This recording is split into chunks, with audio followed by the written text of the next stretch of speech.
I'm going to cover with you something that conceptually is the most difficult of all of 802. And you will need time to digest it. And if you think that what you're going to see is crazy, then you're not alone. The only good news is that conceptually it's not going to become more difficult. Remember that Ørsted in 1819 discovered that a steady current produces a steady magnetic field, and that connected electricity with magnetism.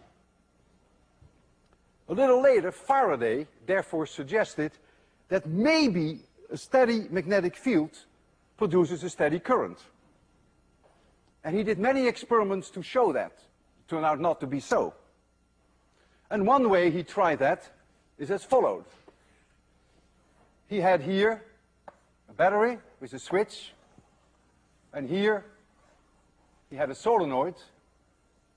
He closes the switch, a current will flow, and that creates a magnetic field in the solenoid. And that magnetic field, maybe it runs like so.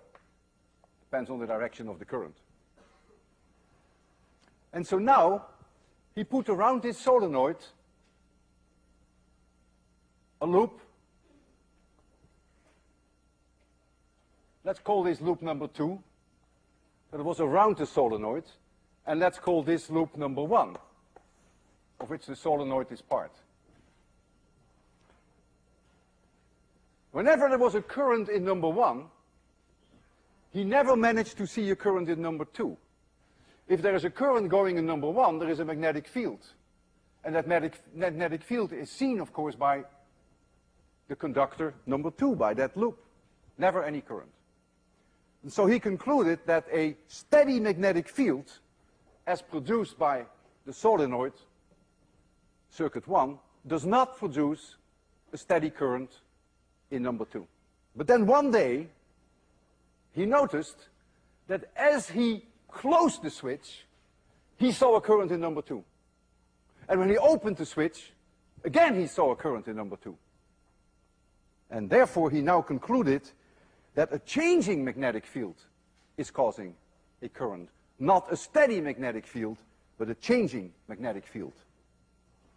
And this was a profound discovery which changed our world, and it contributed largely to the technological revolution of the late 19th and early 20th century.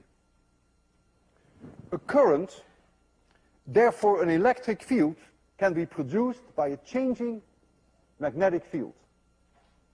And that phenomenon is called electromagnetic induction.